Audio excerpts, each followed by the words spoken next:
Bonjour et bienvenue à notre méditation quotidienne. Nous célébrons aujourd'hui la passion de notre Seigneur. La trame des événements de la passion décrite par Saint Jean cherche à manifester un sens pour la foi. Ainsi entre en jeu différents accents théologiques. Cette passion telle que présentée est déjà irradiée de la gloire divine, si bien que la mise en croix est clairement interprétée au sommet comme la gloire de Dieu révélée en Jésus-Christ, non pas seulement comme lieu d'abaissement le plus grand. D'ailleurs, il n'est pas fortuit que la dernière parole de Jésus élevée sur la croix soit un cri non pas de déréliction, mais plutôt de victoire. Tout est accompli. Nous percevons ici l'unité profonde entre le Père et le Fils, et qui s'accroît d'une manière telle que la traversée de la mort se présente comme début de la glorification du Fils à la droite du Père dans une communion parfaite. En fait, nous faisons face au paradoxe de la mort de notre Seigneur.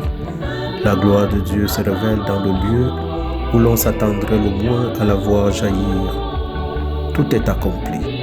Cette parole est la plus courte de celles que Jésus a prononcées sur la croix. Dans le texte grec, elle ne se compose que d'un seul mot, tétélestai. Elle renvoie en arrière au début de la passion, au moment du lavement des pieds, dont l'évangéliste introduit le récit en soulignant que Jésus aima les siens jusqu'au bout. Télos. Cette fin, cet accomplissement extrême de l'amour est maintenant atteint au moment de la mort. Il est vraiment allé jusqu'à la fin, jusqu'au-delà de la limite. Il a réalisé la totalité de l'amour. Il s'est donné lui-même. Jésus a accompli jusqu'au bout l'acte de consécration, la remise sacerdotale de lui-même et du monde à Dieu. Ainsi a resplendi à travers cette parole le grand mystère de la croix. La nouvelle liturgie cosmique a été accomplie. La croix de Jésus vient prendre la place de tous les autres actes cultuels, car elle est l'unique et la véritable glorification de Dieu, dans laquelle Dieu se glorifie lui-même grâce à celui en qui il nous donne son amour et ainsi nous attire vers lui. Le mot que Jésus a réellement prononcé est Nishlam, en araméen qui veut dire payer dans son intégralité. Ce mot était inscrit sur le document légal d'une reconnaissance des dettes, après le dernier paiement de remboursement. Et Jésus a inscrit ce mot sur notre reconnaissance des dettes. Nous n'avons plus rien à payer. Jésus a tout payé une fois pour toutes. Mais qu'est-ce qui est accompli? Avant tout, une vie de renoncement et de privation et de souffrance.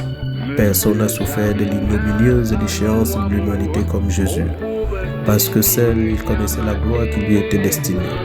Il n'a cessé de mener deuil sur la misère de ses frères. Il a porté dans son cœur la souffrance du monde entier.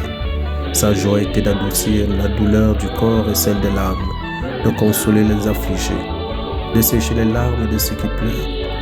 Il est mort pour les pécheurs, se mettant à leur place et portant leur condamnation. Et comment l'humanité a-t-elle payé de tant de bienfaits? Qu'a-t-il reçu pour sa récompense? La mort sur la croix, la haine, l'ignominie, les persécutions. Les anges se réjouissent à sa naissance pour le monde tombé, mais les hommes le repoussent et lui présentent la couronne d'épines et la croix du malfaiteur. Oui, en vérité, une vie merveilleuse et divine est accomplie. La malédiction qui pesait sur l'humanité à cause de ses innombrables transgressions est enlevée. Ce que les hommes n'ont pas été en état de faire, Jésus l'a fait. Le chrétien, délivré de la malédiction et de la loi, de la condamnation, est transplanté dans la vie éternelle. Il participe à sa sainteté, à sa communion, à sa gloire. Ce que le péché avait séparé est de nouveau réuni. La bienveillance et l'amour paternel de Dieu nous sont rendus. Notre adoption est un fait accompli pour l'éternité. Le pardon est offert à tous. Notre salut est chose accomplie. Notre bonheur est un don de la grâce libre de Dieu. Nous n'avons rien à faire pour le mériter.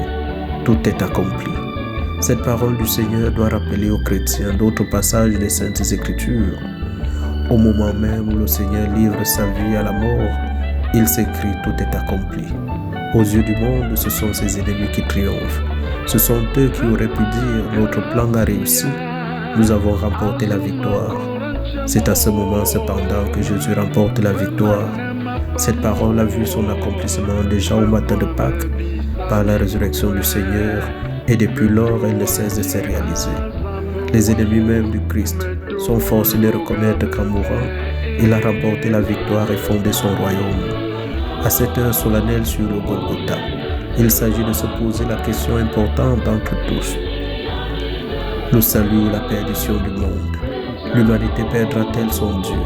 Le royaume des cieux sera-t-il réduit à tomber dans l'erreur, la méchanceté et la dépravation? Ou la malédiction accumulée depuis des siècles sera-t-elle enlevée? Et un nouveau royaume de paix et de lumière ressortira-t-il vivant de la mort et des ténèbres? Sur la croix, en mourant, Jésus a résolu triomphalement toutes ces questions. En regardant le petit nombre et la faiblesse de ceux qui entourent la croix, on pourrait douter de la possibilité de la victoire. Mais au moment où il incline la tête pour mourir, Jésus s'écrie « Tout est accompli ». Dans le ciel, les légions d'êtres bienheureux répètent en chœur « Tout est accompli ».